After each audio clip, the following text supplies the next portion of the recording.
নমস্কার বন্ধুরা, আমি আবার তোমাদের জন্য আজকে আমার চ্যানেলে নতুন রেসিপি নিয়ে চলে এসেছি। আজ হচ্ছে পবিত্র ক্রিসমাসের দিন, আর আজকে কেকের রেসিপি না দেখালে কি চলে।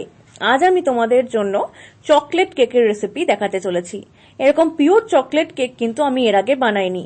তো তার জন্য প্রথমে আমি মাঝারি মাপের এক বাটি দুধের মধ্যে ভিনিগার দিয়ে তাকে বাটার মিল্ক করতে দিলাম।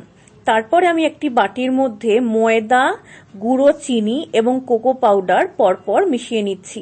তারপর আমি দিয়ে দিলাম 1 চামচ বেকিং পাউডার এবং 1/2 চামচ বেকিং সোডা। এবার দিয়ে ডাস্ট আইটেমগুলোকেই খুব ভালোভাবে চামচের সাহায্যে বা হুইস্কারটা দিয়েও তোমরা খুব ভালোভাবে আগে মিশিয়ে নিতে পারো, মানে মিশিয়ে নিতে হবে। এবার তোমরা যেটা দিয়ে ইচ্ছে মেশাতে পারো, আমি দুটো দিয়েই মিশিয়ে নিয়েছি। আর খুব ভালোভাবে ডাস্ট অবস্থায় মিশিয়ে নিলে সুবিধাই হবে কিন্তু। এবার তারপরে দিয়ে দিতে হবে সাদা তেল বা রিফাইন্ড অয়েল যেটাকে বলে।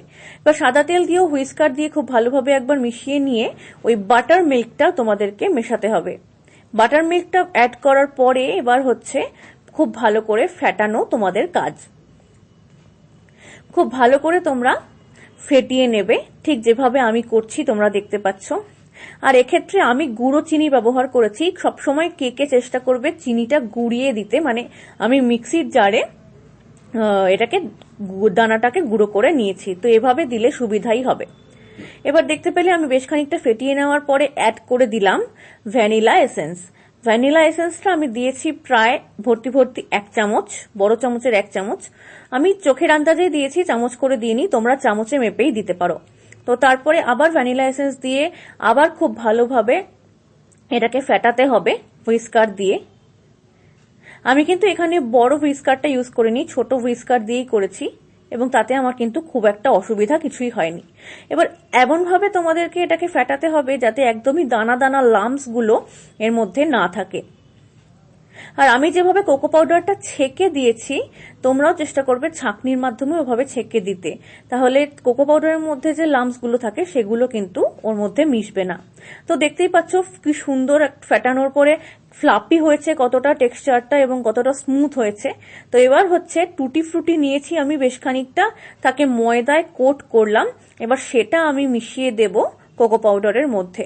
আর টুটি ফ্রুটিতে যদি ময়দা একটুখানি বেশি হয় তো ময়দাটা বাদ দেওয়ার দরকার নেই, ময়দা শুদ্ধই তোমরা মিশিয়ে দেবে। তো এবার এটাকে টুটি ফ্রুটি দেওয়ার পরে আবার খুব ভালোভাবে হুইস্ক করে নিচ্ছি আমি, তোমরা দেখতে পাচ্ছ। মানে টুটি ফ্রুটিটা যেন একদম কেকের ব্যাটারের মধ্যে মিশে যায়, একটুও যেন ওপরে দেখা না যায় বা তাকিয়ে না থাকে, সেইভাবে এটাকে মিশিয়ে নিতে হবে। টুটি ফ্রুটিটা দেওয়ার পরে দেখছো পরিমাণটাও আরেকটু বেড়েছে এবং আরো একটুখানি ফ্লাপি হয়েছে ফেটাতে ফেটাতে। তো এটা হচ্ছে লাস্ট মোমেন্টের ফ্যাটানো, আমি তোমাদেরকে দেখাচ্ছি। তো এবার হচ্ছে আমি কেক টিন নিয়েছি। এই হার্ট শেপের কেক টিনটা আমি একেবারেই নতুন কিনেছি ক্রিসমাস কেকের জন্য। তো এবার এটার মধ্যে আমি প্রথমে অয়েল ব্রাশ করলাম, তারপরে ওই শেপেই বাটার পেপার কেটে বাটার পেপারটাকে ঠিক মতন বসিয়ে তার ওপর আবার একটুখানি অয়েল আমি ব্রাশ করলাম এবং কেক টিনের চারপাশেও অয়েল ব্রাশ করে নিলাম। এবার তারপরে আমি কেকের ব্যাটারটাকে পুরো দিয়ে দিলাম এবং ওপর থেকে আরো বেশ খানিকটা টুটি ফ্রুটি আমি ছড়িয়ে দিচ্ছি। এবার তারপরে ওটার লাম্পস গুলো বার করার জন্য একবার ট্যাপ করে নেবে। এবার আমি কড়াইকে প্রিহিট করতে দিয়েছি 5 মিনিটের জন্য।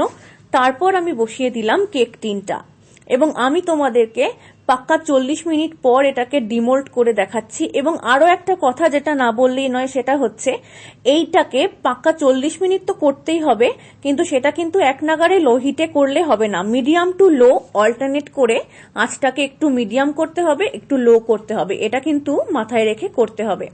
তো তোমরা এটা দেখতেই পেলে কথা বলতে বলতে আমি কেকটাকে ডিমোল্ড করে ফেলেছি এবং বাটার পেপারটা খুব সুন্দরভাবে র্যাপ আপ হয়ে গেছে। এবং তারপর আমি তোমাদেরকে একটুখানি অংশ কেটে দেখাচ্ছি কেকটা দেখতে কত সুন্দর হয়েছে এবং কতটা নরম হয়েছে। তো আমার এই ক্রিসমাস কেকের রেসিপি আশা করি তোমাদের ভালো লেগেছে, তোমরা বাড়িতেও ট্রাই করো। তারপর আমাকে কমেন্ট করতে ভুলো না, আর সাবস্ক্রাইব করে অবশ্যই পাশে থেকো। ধন্যবাদ।